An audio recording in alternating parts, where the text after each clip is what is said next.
O Senhor esteja convosco. Ele está no meio de nós. Proclamação do Evangelho de Jesus Cristo segundo Marcos. Glória a vós, Senhor.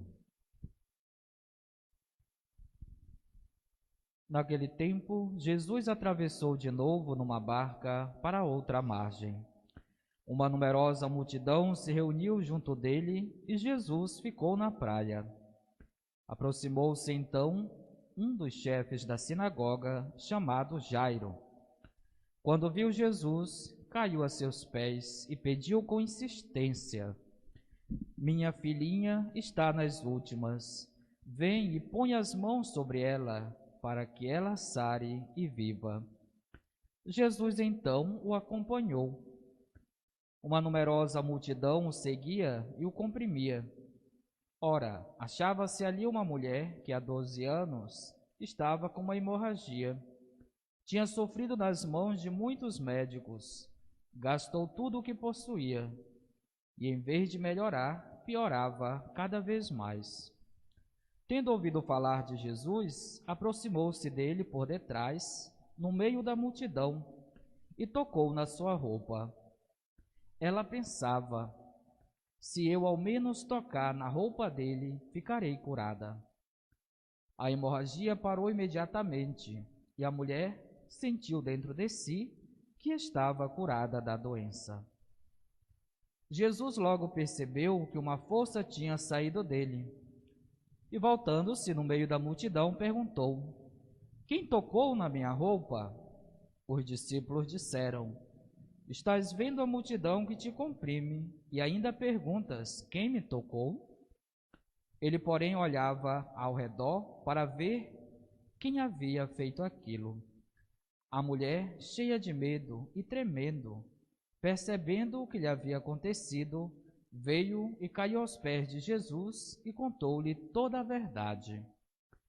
Ele lhe disse: Filha, a tua fé te curou. Vai em paz e fica curada dessa doença.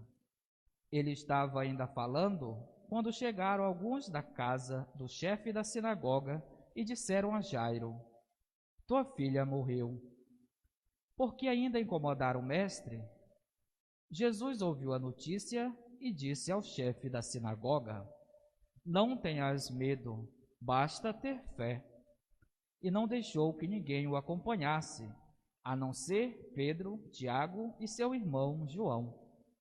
Quando chegaram à casa do chefe da sinagoga, Jesus viu a confusão e como estavam chorando e gritando.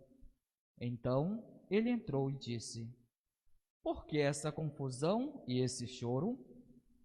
A criança não morreu, mas está dormindo. Começaram então a caçoar dele.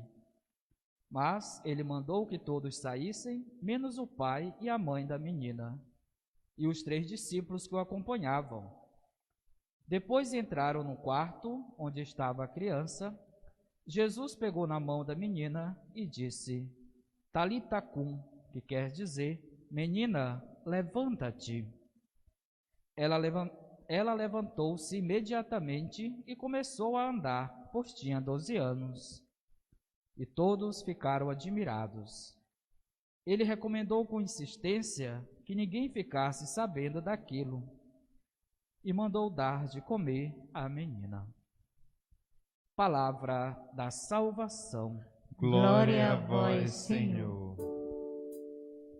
Eu vos exalto, ó Senhor, pois me livrastes e preservastes minha vida da morte.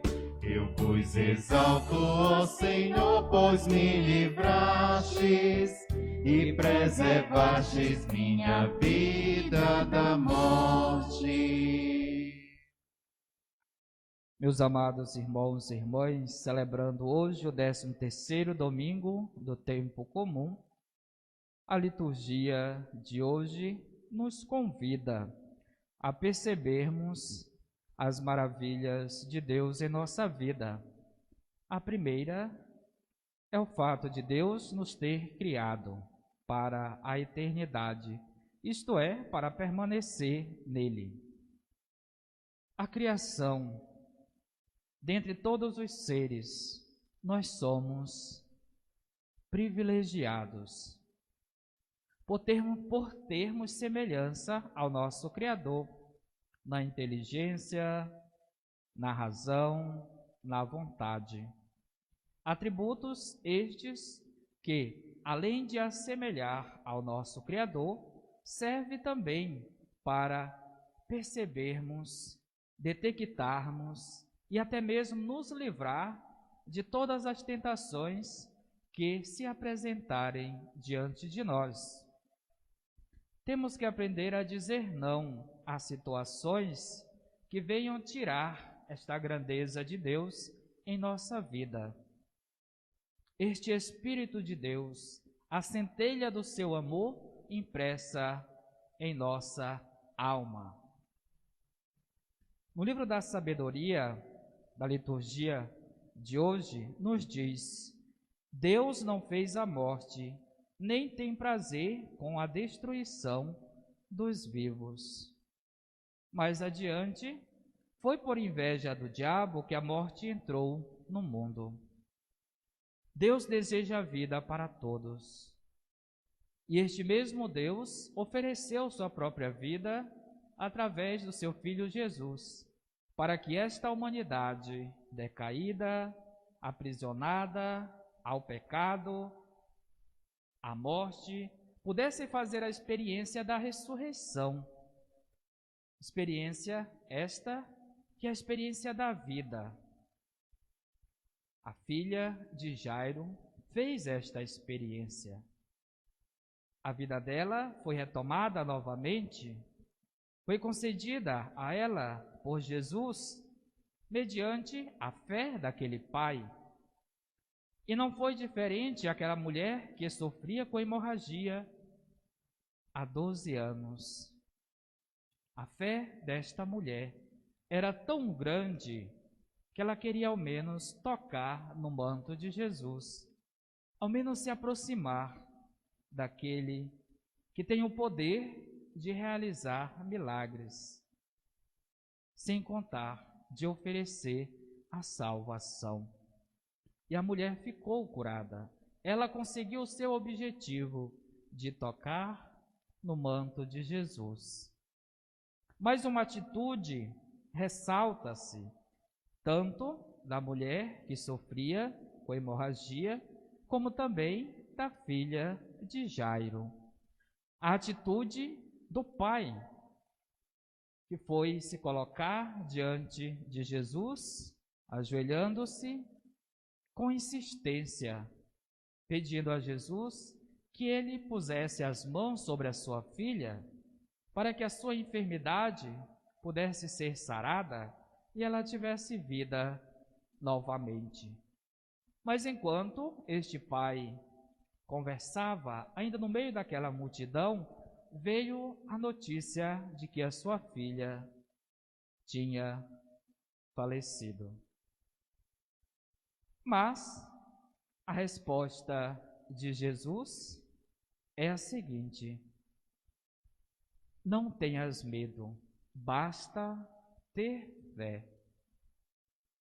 O medo da nossa caminhada cristã nos atrapalha muito, pois diante do chamado de Deus que nos convida a sermos colaboradores do seu reino, muitas das vezes falta a nossa resposta a Ele por conta do nosso medo, por conta das nossas inseguranças e até mesmo do pensamento de incapacidade. Se Deus te chama, é porque Ele conhece que tu tens algo a oferecer de bom. Vejamos o que Paulo, se dirigindo aos Coríntios, ao povo de Corinto, era um povo abundante. Eles tinham, além da fé, a eloquência, a ciência, o zelo para tudo e a caridade.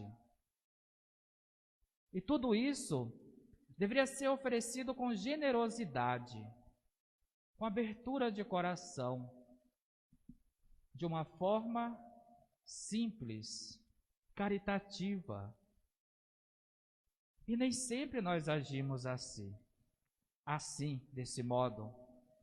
Somos egoístas. Nós temos capacidade, sim, de ajudar a nossa igreja com a nossa própria vida, oferecendo não simplesmente o nosso dízimo, realidade material, mas o dízimo da nossa vida, a nossa entrega, a nossa doação, como pedras vivas, como nos recorda São Pedro em sua carta, para a construção de um edifício espiritual. E é com esta realidade interior, com esse desejo de eternidade que existe dentro de nós, por mais que o pecado se aproxime de nós, na tentativa de nos destruir, de nos aprisionar, Deus pôs em nosso coração uma centelha divina que clama por Ele. A tentativa do inimigo, a antiga serpente, o diabo, o projeto dele não foi um projeto de vida, mas sim um projeto de morte, de destruição. Mas Deus não abandonou a sua criação, não nos abandonou. Antes se esvaziou, entregando seu próprio Filho, para que esta humanidade pudesse, a partir da sua dignidade, ser restabelecida, restituída, assim como foi restituída a dignidade daquela mulher que sofria com hemorragia e na situação dela era considerada impura. Ninguém queria chegar perto dela. Ela era uma pessoa à margem da sociedade daquela época, excluída, sem vez, sem voz. E Jesus restitui a ela a dignidade, a vida, o seu valor, a sua importância diante de Deus. E Cristo nos ensina que o valor que Ele percebe em nós não são as nossas aquisições, os nossos bens, não, mas sim aquilo que há em nosso coração. É a nossa generosidade, é a nossa caridade, é a nossa disposição em querer ajudar o próximo, o nosso irmão, a se aproximar também de Deus, a ajudá-los a se encontrar com Deus, a buscar o paraíso. Repito, fomos criados para a eternidade, para estar com Deus. E não podemos nos conformar com esta realidade em que nós vivemos. Muitas vezes, aéreo desta realidade que nos aguarda. Não podemos também compactuar com as injustiças, com as maldades. Deus não permite a maldade. Deus não permite a morte. O mal não está em Deus, mas no coração do homem. Coração este que, se afastando de Deus, perde a sensibilidade enquanto pessoa humana. Já não ver o outro como irmão, mas como objeto, como uma coisa, algo insignificante. Diante de Deus, amados irmãos e irmãs, devemos nos colocar em atitude de adoração, confiantes. Não termos medo de Deus, pois por incrível que pareça, nós temos medo de Deus. Nós temos medo daquele que nos salva. Tanto que é verdade que diante do chamado que Deus nos faz, a nossa primeira resposta é dizer não. Mas Deus é insistente.